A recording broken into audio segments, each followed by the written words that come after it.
You've probably heard the word tarot before, and people talking about these mystical, magical cards. But what are these cards? Where do they come from? What do they mean? How and why do people work with them? And are they as scary as some might think? I know I've personally had and asked a lot of these questions and even held some fear around tarot myself before. And over the last few years, more and more people in my life have shared with me how tarot has helped them during big moments and times of change. So I thought it was time that we take a deeper look into the world of tarot and how these cards can help us grow. The 78 cards have a way of describing every real situation that anybody can ever imagine in their lives, encapsulated in one of these little picture cards. Welcome to How the Wise One Grows, where we get curious about the things that help us grow and navigate being human together. I'm your host, Holly Zajur, moving through it all with you, one breath at a time. Kelly and I got a chance to sit down on a Saturday morning to talk to Juliet Sharman Burke, who has been practicing tarot for over 40 years. She's written books about tarot, created decks, and really dedicated her life's work to better understanding psychology. And Juliet's long history with tarot began like many others, when she was lost and looking for answers. Well, I mean, it started when I was I was 18, and my first big love affair. And I wanted to know what was going to happen. Was this it? And I saw a book that just said tarot, and it was actually the line on the book was tarot for fate, or something like fortune telling or something. And I thought, oh, maybe this will tell me what I need to know about whether this is my destiny with this particular. It wasn't. While that person may not have been Juliet's destiny, tarot certainly has been.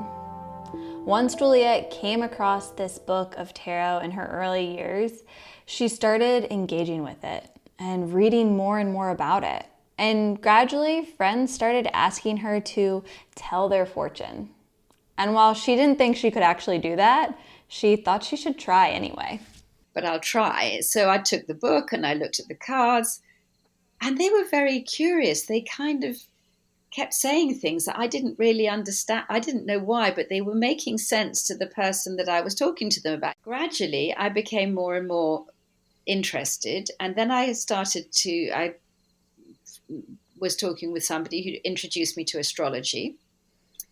And then I saw that astrology and tarot had quite a link, and started my journey with astrology, with tarot, and began realizing that when I was reading the cards for people, things I didn't know about them were being revealed in the cards. So I could put the cards out and I wouldn't know what was going to happen to that person, but there was meaning for them. Juliet isn't alone in noticing the deeper meaning that tarot can hold for people. And some of our listeners shared similar experiences on what pulling cards has meant for them.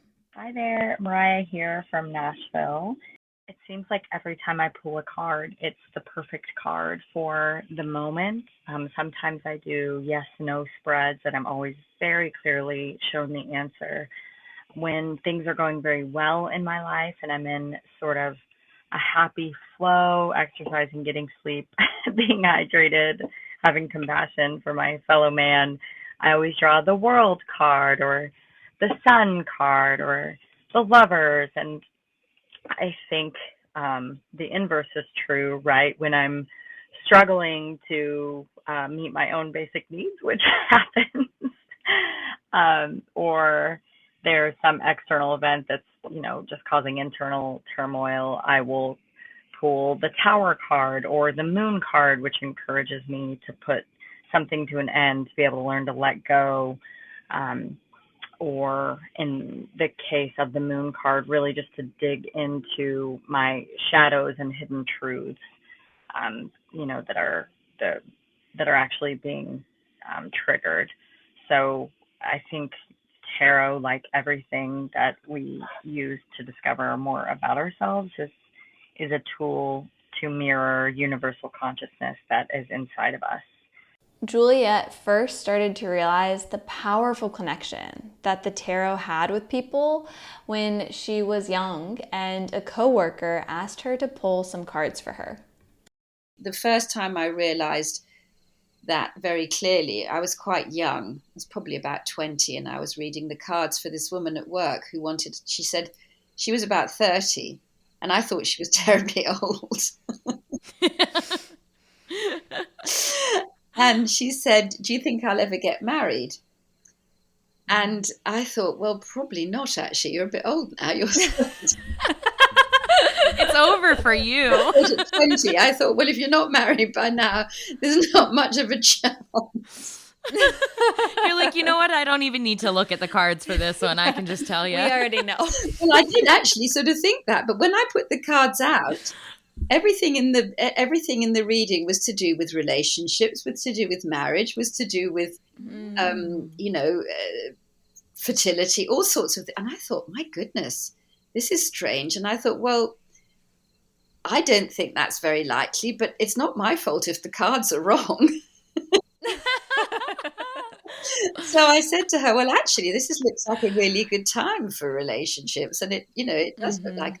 Anyway, about 3 or 4 days later, she met this man that she then married. Wow. Oh, my goodness. The interesting thing was I was so prejudiced because, it looked to me like, because she was quite a difficult woman at work. She was nice. I mean, I liked her, but I was quite frightened of her. She was quite, difficult. But what I'm saying is I just realized that the cards had this kind of magic about them where you could put things out and it was giving you this weather forecast. So I probably thought it was going to rain today, but then the weather forecast said, no, it's going to be nice. And I thought, well, I didn't think so. But then it was nice. Some listeners shared similar experiences to how pulling cards almost gave a sort of weather forecast, like Juliet talked about, before big transitions during their life. I mean, okay, the time I pulled the 3 of Hearts on 5 separate occasions the week before a breakup, I really didn't want to hear it, but I needed to.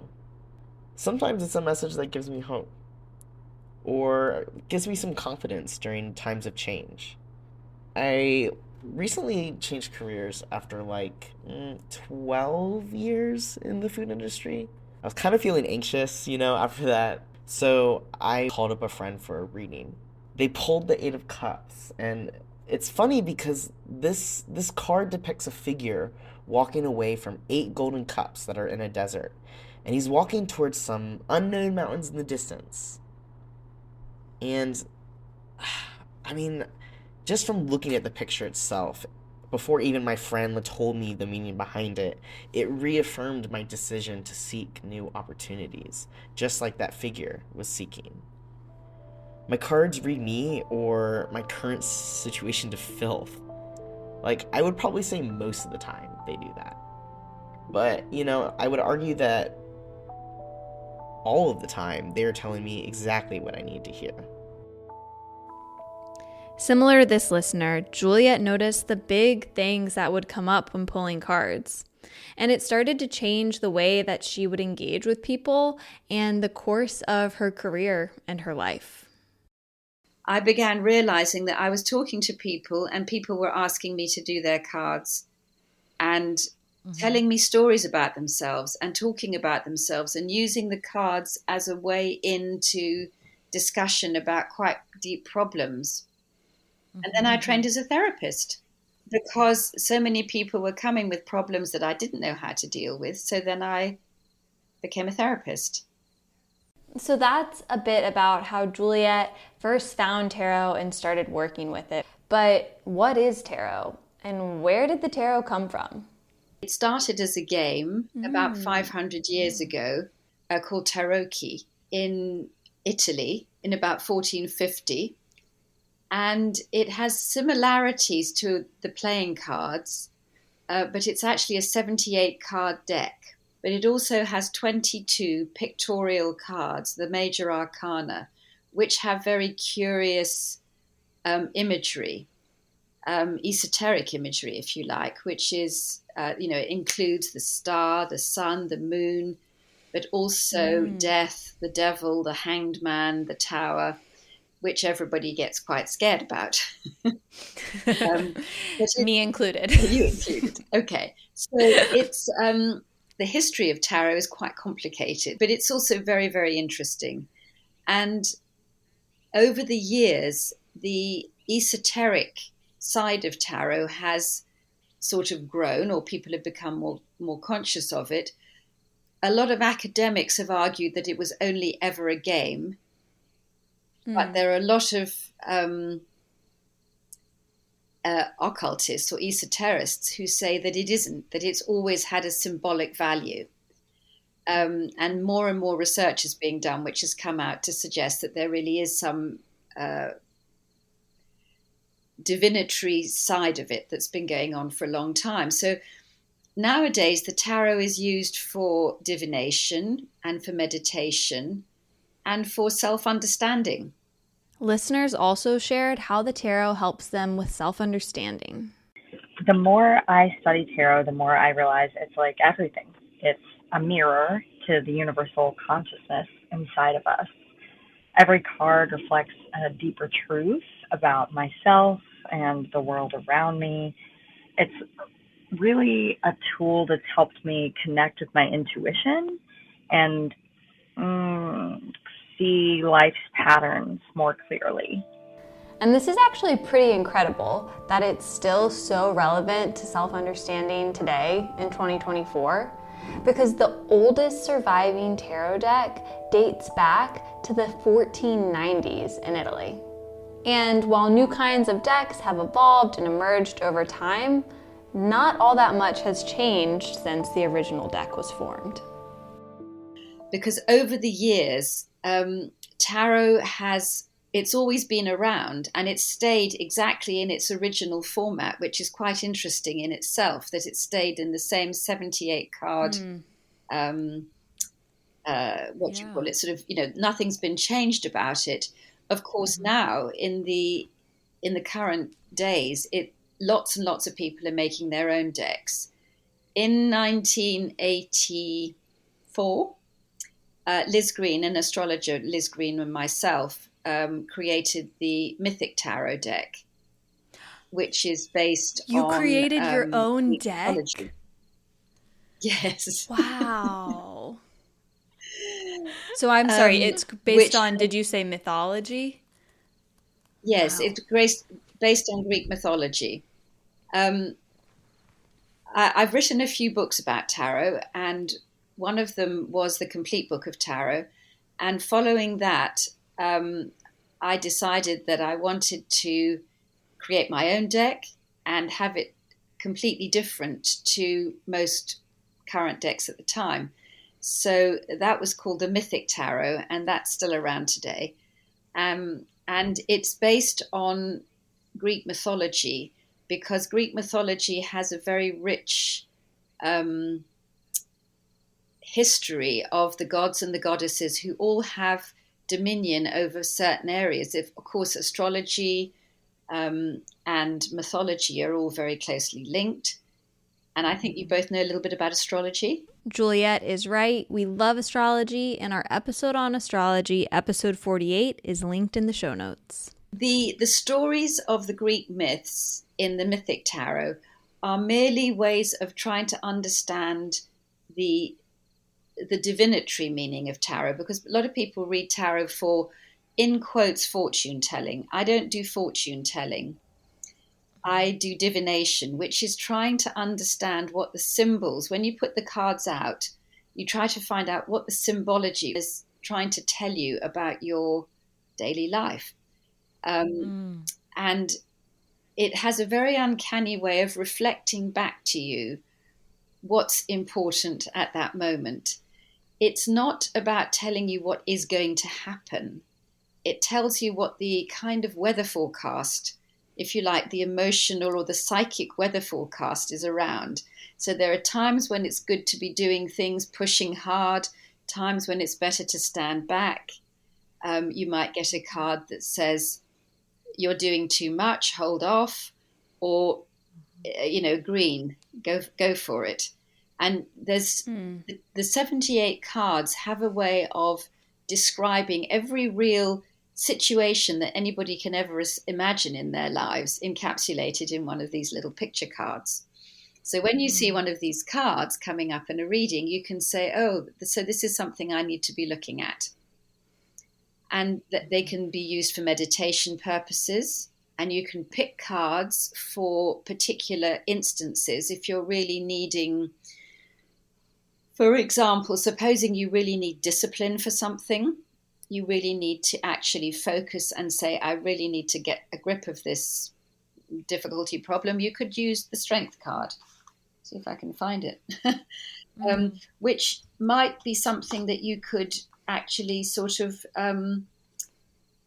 focus on. Can't necessarily find it right at the moment, but another card, for example, if you're looking for balance, you might want to choose temperance, because as you can see, the temperance angel is pouring water from one cup to another, which means that there's this need for compromise, this need for communication, going from gold to silver, which is masculine to feminine. And it's a flowing card. So you're sort of saying this is a really good card for relationships. So if you're having trouble with relationships, this is actually quite a good card to focus on, because you're saying, actually, try and see it from both people's point of views. Let the emotion flow between the two of you rather than letting it stagnate, because that's what happens when water doesn't flow. So the 4 suits represent the 4 elements: earth, air, fire, and water. So we're always looking for a balance between the 4 suits, because you need each of those elements in order to keep some sort of balance. I have never heard of using tarot in that way, in which you choose the card based off of like the energy you want to call in and work with. As someone who like really enjoys practicing meditation, like thinking of the concept of like, okay, I have this card, this is the energy I want to call in, I'm gonna like sit with this and process that in this way. It's just really, really lovely. And if I'm hearing you correctly, I just think it's beautiful that you're explaining it as like not fortune telling, but rather like a temperature check. Like I really love that weather analogy. It's just seeing like what energies are here, what is present. I was relating it into my mind lately of like I've been trying to pay more attention to like the symbolism I see in nature. Like when I see different birds or animals, like looking up their spiritual meaning and seeing like what messages is that trying to tell me? What could I be picking up on here? What is my environment communicating to me?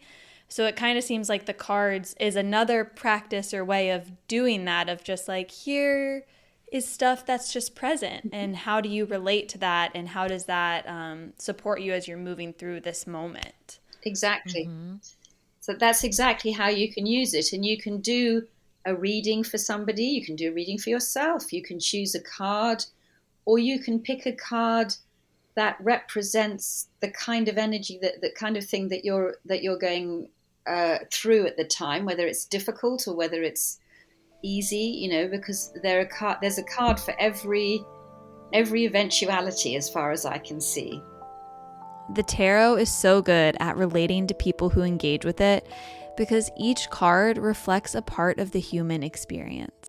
The 22 major cards start off with the Fool, and the Fool is the unnumbered card, and he's maybe a hangover for the Joker from the playing deck, where you've got a wild card.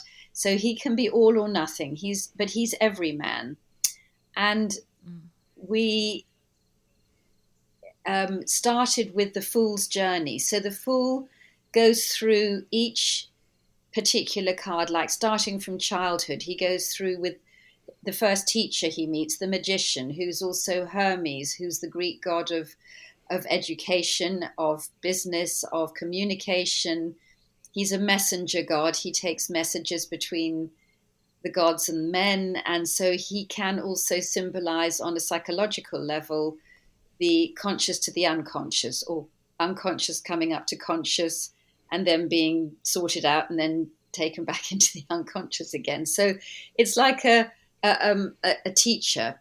And then there's the earthly parents, and then there's the spiritual parents, and there are various situations along the way, like there's love, there's war, there's justice, temperance, strength, and prudence, which are all the four qualities, the four moral lessons of life that we all have to learn. And so there's this traveling through life. So you get to sort of middle age, and you meet, the search for meaning, which is different, because the first half of life and the fool's journey is very much the outer life, getting your act together, getting your career going, getting your relationships in order. And then it's like, and what's it all about really?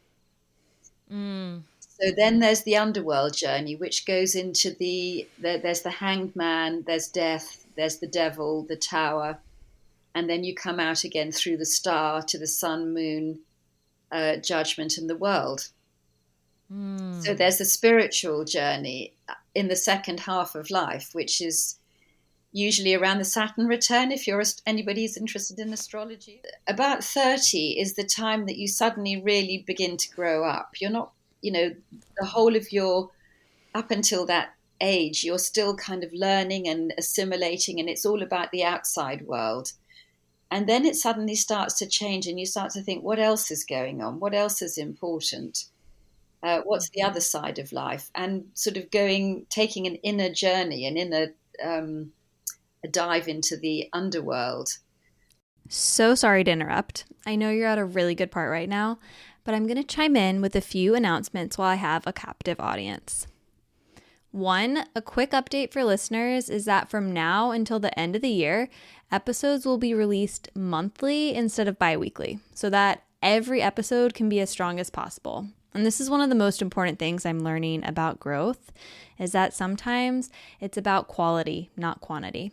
And don't worry if you miss listening to my voice every week. We have over 100 episodes in the queue that you can go through and listen to. Second, you listeners on the other end of this podcast make it possible. And you can support the podcast and help it grow by leaving a review, rating, and preferably giving it a 5-star review on your favorite platform, and sharing an episode you love with a friend. Doing these things is like talking to the algorithm gods and helps other people find the podcast. And it really makes a big difference. So take a moment, pause, rate, review, and share this podcast. You can also really support this podcast and connect with listeners by following at How the Wise One Grows and following me at Holly Zajur on social media, particularly on Instagram. This is where we continue the conversations we have on the podcast. And I also put a lot of calls for listener submissions for episodes like this one. So if you want to be on the podcast, be sure to follow us on Instagram.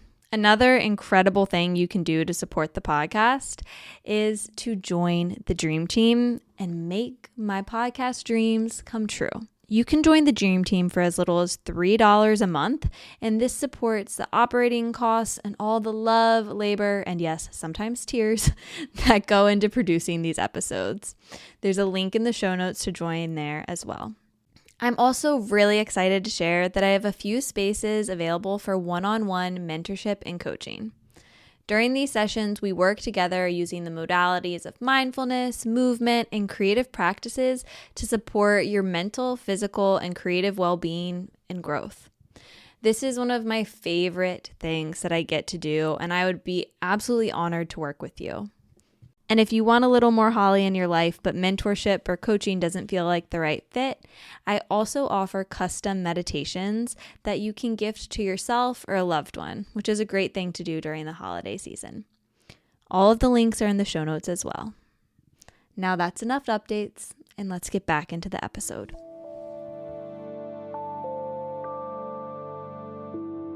there can be a lot of fear associated with tarot. And part of this is because of this connection that tarot has to the underworld and the shadow parts of our human experience. But the tarot isn't actually as dark as it might seem. And when you pull an ominous card, like the Death card, it could actually relate to a seemingly happy transition. The thing that a lot of people will say is when you mention tarot, they'll say, "Oh, the devil," or "Oh, the death." Mm-hmm. And actually, the Death card is really only about the changing of phases in life. So the Death card could just as well represent leaving school, because it's a death. It's an ending. You leave school and you'll never go back to high school, not in the way you did the first time round. You leave university. It's a death. Is that a bad thing? No, it's necessary. Because if you didn't leave, you'd stay in university forever, and that's not a good thing. You want to keep going. I've heard when I was getting married, someone gave me this book that was explaining marriage as a death, and like the wedding as like a funeral ceremony in a sense. It's like this transition of like, yourself before marriage, like your maiden self dies and you like emerge into this next chapter. So I really resonate with what you're saying on that level. Like life is all of these little deaths. Yeah, that's a perfect example of the Death card, because it is, you die as a maiden and you're reborn as a mother, as a wife, and then the same with motherhood. And there used to be lots of rituals around that in ancient times. It's now kind of turned into a hen do, or I think you call it a bachelorette party, don't you? Bachelor, but we do know hen do is better. Yeah. But it's the same with the baby shower. But it's actually a really big, serious stage where you're actually saying goodbye to a part of yourself that will never be quite the same again. The deck that Juliet created, the Mythic Tarot, explains the deeper meaning and themes behind the tarot by using Greek mythology to explain things like the Death card.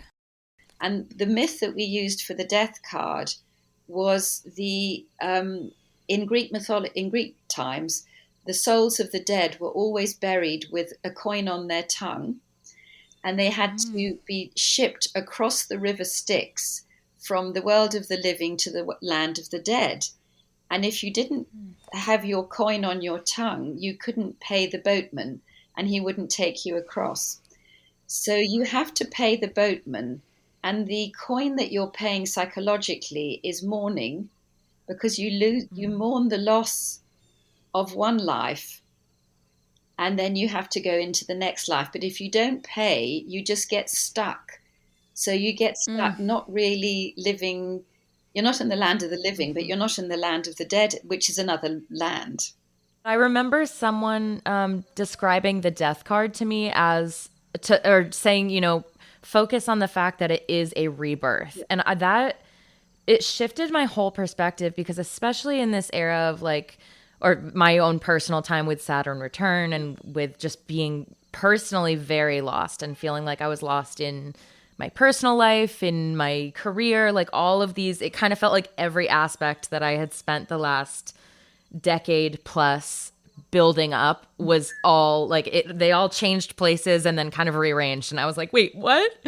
And I remember, having this kind of feeling of, I need something to ground me and help me know that it will be okay. And I know that there are people who turn to an organized religion, or there are people who turn to spirituality, or, different things.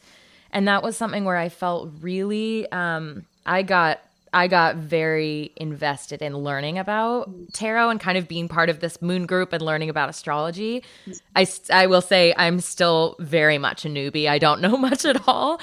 But I remember that being something where I kind of had this perspective shift, where at first I was so nervous, because I was like, what if I'm already in this place where I feel so lost? I feel so much is happening that's out of my control. And then I pull tarot to try and make myself feel better. And then it's like death, the hanged man, the whatever. And I'm like, oh my gosh, it just means everything is going to be bad forever. And it's so interesting. I remember having, someone say that was like, a death is only ever a positive thing because it means that you are living, in that you are like shedding one thing and moving on to a next thing.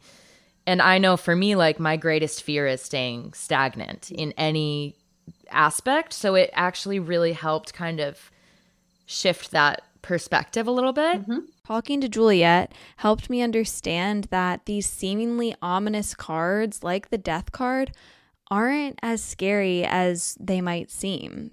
And yet there's still so much fear around the tarot. Actually, Holly and our friend Emma got me for my birthday this year a little deck, my first deck of tarot. Mm-hmm. And so I've had some people in my family and my friends up here in Connecticut that I offer. I was like, ooh, do you want to pull tarot cards? And I've had a few people be like, no, that it really freaks me out. Like it scares me. I don't want to mess with that. And I'm curious. I mean, you said that you've come up with that a lot of obviously people being like the devil, the hanged man, it's so dark. I'm wondering if you have had a way of kind of describing the flip side of that to people, or like why it isn't scary. It's not like I'm telling your future and the future is bad, or, how you've kind of dealt with that. Well, I don't ever see the death card as being physical death. I don't sort of say the death card means you're going to die, which is the kind of the Gypsy Rose Lee, if you like, the sort of the superstitious, the kind of, what can I say? The sort of, well, the person who doesn't really know what they're talking about with the tarot. So for me, the death card is about the change, and the change is a necessary one, because if you don't change, you can't grow. That's why if you don't, if you could stay, if you want to become a mother, you have to die and be reborn as a mother. You can't stay single and get married. You commit to something, and every time you commit to something, and then if it's not working out for you, you change again. So you get divorced, or you move into a new house, and then it's not the same. It's not the house you wanted to live in 5 years' time later. You move again, but every time you do that, it's a little death, because the old thing changes. But the trees lose their leaves every year. If they didn't, they wouldn't. They'd die. They would literally die. You change. And then when you do, just at the moment of change, you have this, oh no, it's so sad. Yeah, it's sad. It's necessary. You have to move on. And so I think the death card is a very important one like that. And I'm never sorry to see the death card. And the devil is an interesting one because, of course, the church and the tarot and astrology and any kind of esoteric practices don't get along very well together. So the church always hate anything to do with anything that isn't the church, because the gods of the old religion become the devils of the new. So the pagan gods are all the gods who were around long before Christianity came in. Wow. So all the Greek gods are pagan. And pagan simply means pre-Christian. When the Christian, Christianity came as the dominant religion, it had to get rid of all the gods of the old religion had to become the devils of the new. And interestingly, Pan, the god Pan, have you heard of the god Pan? The Greek god. I've heard the name. Yeah. Okay, so he's a goat god, half man, half goat, and he's the god of untamed nature. So nature that hasn't got any taming to it, and also sexuality.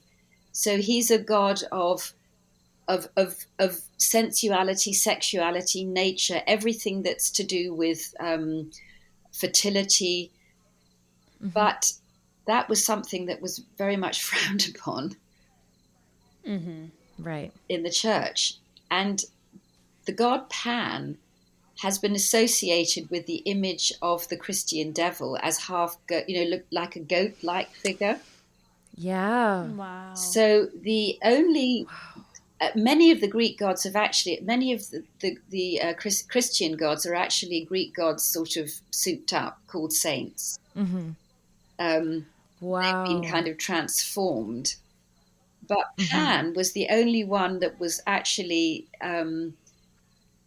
announced by, I can't remember which of the Christian apostles, or was it even St. Paul, who said the great god Pan is dead, meaning the pagans are all gone. And of course the Christians did, in fact, the monks did destroy many of the pagan temples and burnt lots of pagan imagery and destroyed many texts. So when you see the devil, it's actually the Christian version of all things that are to do with the body, sexuality, all no-nos to me. This is blowing my mind right now. I mean, this might be a bit much for you, This might be a bit much for your podcast. You might have to do a lot. No, it's so interesting. It's so interesting. Yeah. And I think I've been very curious about paganism, and just hearing it defined as like pre-Christian provides so much clarity to that. And it does seem to really help with that understanding and why we have such deep fear of it. Yes. Because our, religious culture has so deeply communicated, like, this is the devil, this is bad. So anything associated with those things, we have this, like, almost like intrinsic fear, because that's what we've been reared over and over again. And by naming it like you are, you're communicating that, like, inherently those things are not the devil. Those are not bad. Inherently, it's just before Christianity. It's just another lens. Nature. It's nature. This is things people do, rather than this is something wrong. There's nothing wrong with experiencing earthly pleasures, if you like. Fear around things like the devil card might not only come from religion, but also because it touches on the shadow parts of ourself and our psychology. So the devil card in the tarot actually means obstacles, inhibitions, things that block, things that you're afraid of, things that you're ashamed of, all the sort of things that you bury deep down in your shadow. And if you've ever heard of Jung and Jungian psychology, so Jung talks a lot about the shadow, the parts of ourselves that we try to hide, the parts of ourselves that we don't want anybody to know about because they're shameful. And so the devil has become associated with all of that shame and guilt and feeling of, disapproval.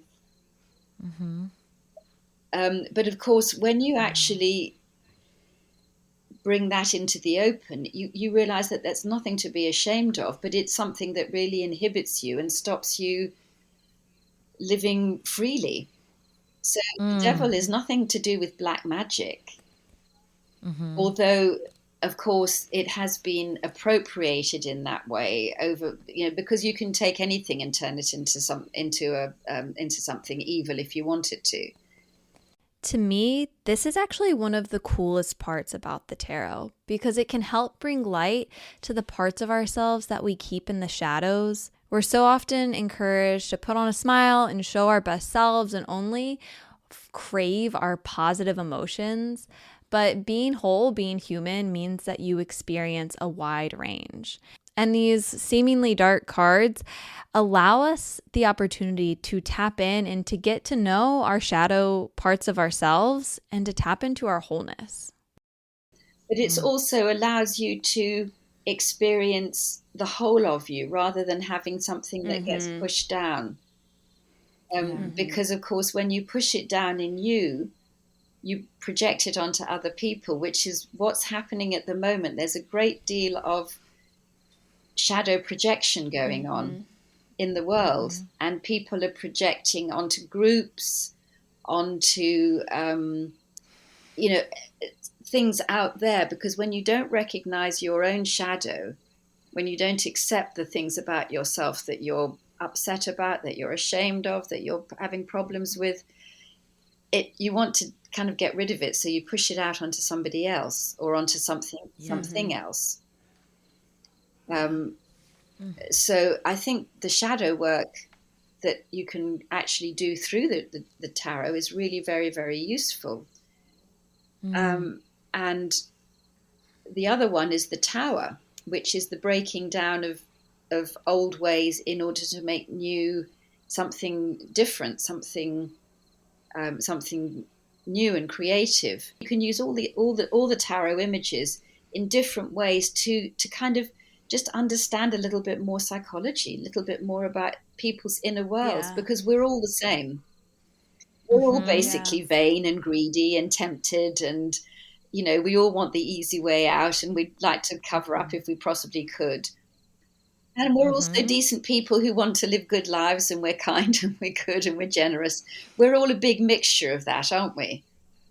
Yeah. I love the saying that's shame thrives in the dark and shame cannot survive when you shine light on it. Exactly. It's some version of that. But I think that has been something that's been so helpful for me, because there's just through my life. I mean, growing up when I was a kid, my parents used to say it all comes clean. It all comes out of the wash clean in the end. And it was like, if you lie, we're going to find out about it. It's just basically how excruciatingly long you want it to be while you're ashamed of the lie you're telling, or lies trying to cover your track, or just be like, I messed up, here's what it is, and just be done with it. And it's that kind of like, I think something that I have learned that does feel like it relates to tarot, in that you can kind of, I love that you said it's like a understanding psychology of humans generally, is that you really do get a sense of, I think shame is so isolating, and you become,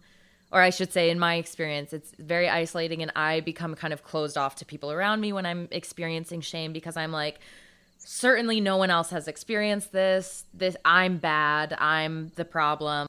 I know for me now at 31 and a half, I'm like, okay, now, you know what? I've really learned that when I'm dealing with shame, there are different ways to deal with it. But one of the fastest ways for me to not like have that almost instantaneous relief is to just say out loud to someone, like, I'm feeling really shameful and I want to just say it and have the, and so much of the time, if I have that conversation, I think Holly and I were just on the phone on Thursday, and there was something like that I was like, yeah, I'm just feeling weird about this.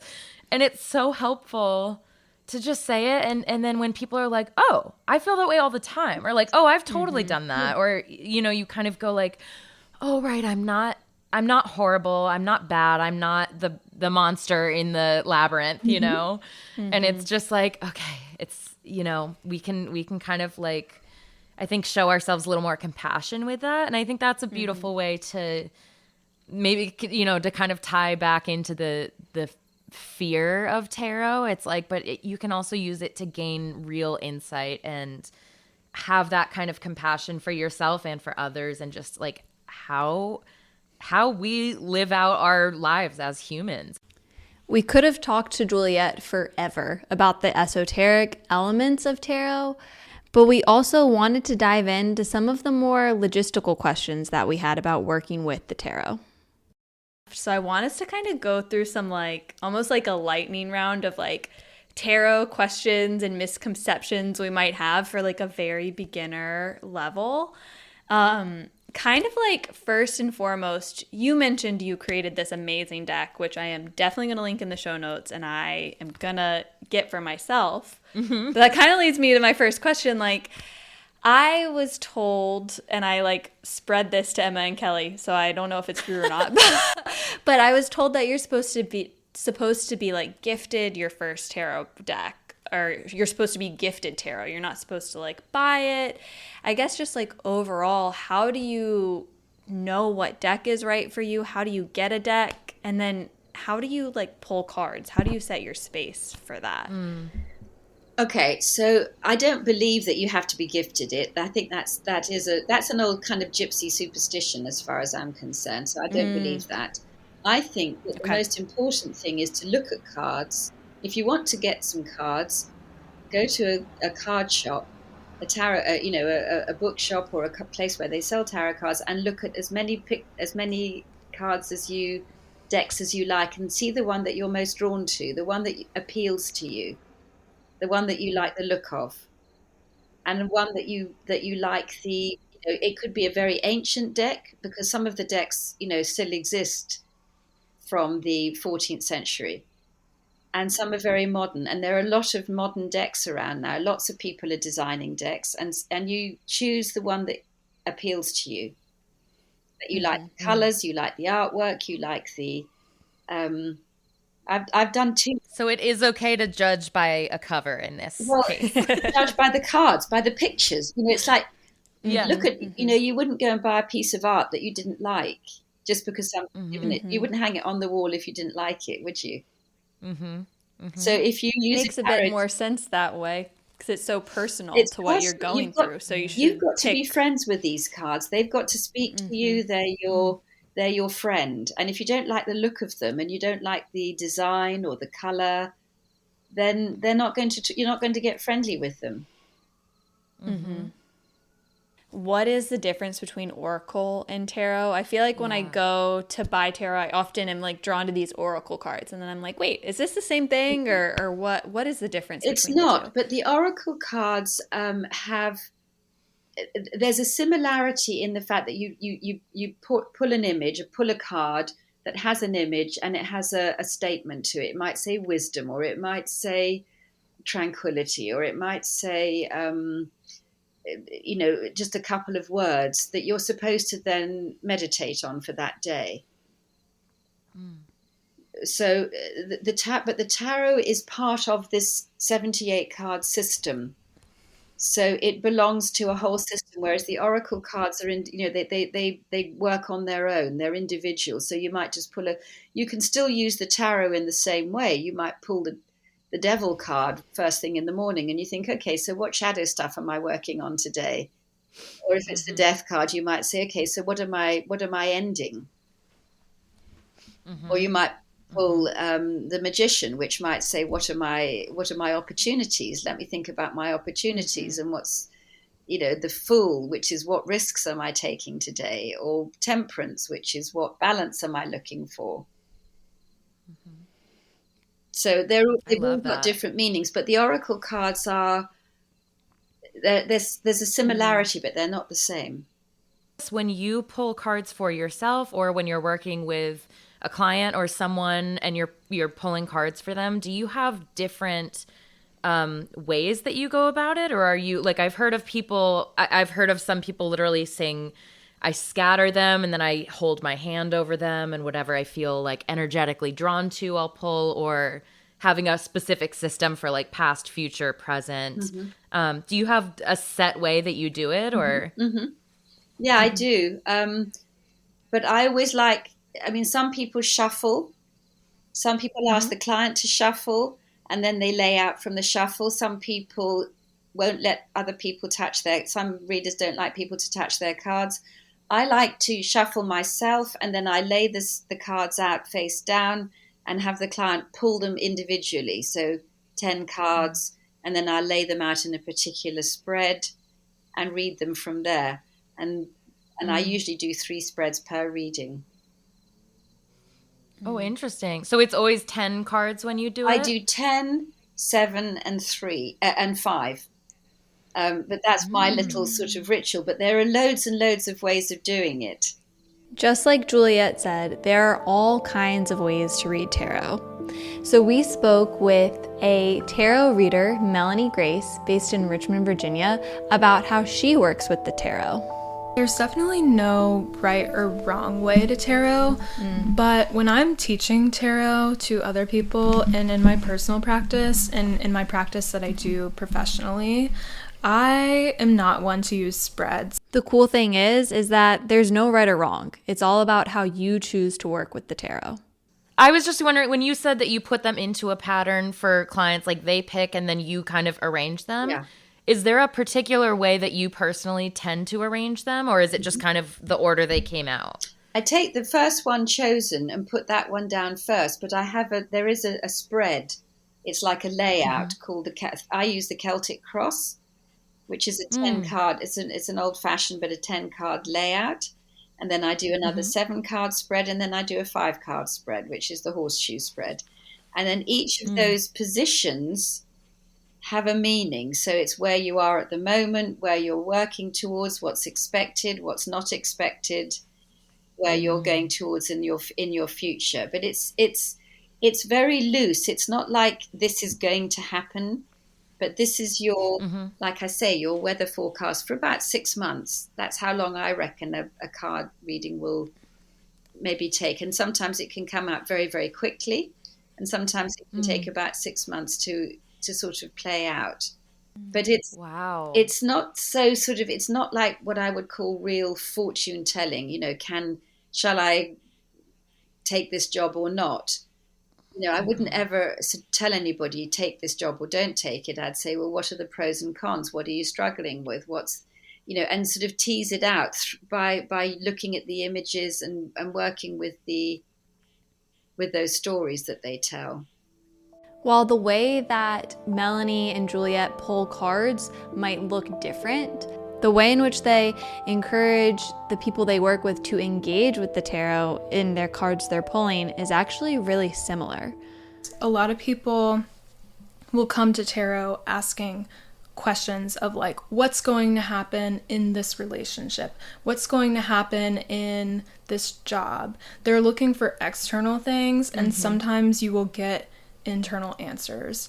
But sometimes you'll actually get external answers. You could get a mix of both. But that's why like being able to distinguish the two is really important, and like know when it could even be a reflection. The King of Pentacles could be someone else in a reading. It could at the very same time represent a part of you, like a mirror. Not only can tarot help you find internal answers, it can also give people the language to communicate about things that they might not have had the words for before. I'm very nerdy on getting into like learning about myself. I think many of us who are into astrology or tarot or any kind of thing share that, where it's like, I just want to learn like every little piece of, this might kind of explain something about why I feel the way I feel about this, or why this is a struggle for me or something. It's fascinating to me. It's a gateway to talking about oneself. So after hearing Juliet and Melanie and our listeners share their thoughts on tarot, maybe your perspective is different than what you thought before. Maybe tarot isn't so scary after all, but instead offers a window into looking more deeply at our internal landscape and the wholeness of being human. If you want to engage with Juliet's work with her, and Melanie, all the links are in the show notes. And thank you for listening and taking this journey into the world of tarot with us. I'd love to hear what you think, how this may or may not have changed what you think about tarot. And if you want to continue the conversation, you can do so by leaving a review and / especially joining our intentional living community on Discord. I'll have a note in there for you to share about your thoughts on tarot in this episode. I also want to take a moment to thank you for listening to this podcast and making it possible. If you love this podcast, share it with a friend, give it a 5-star review, and join the Dream Team for as little as $3 a month to keep it going. All of the links are in the show notes. And until the next time, let's keep taking it one breath at a time.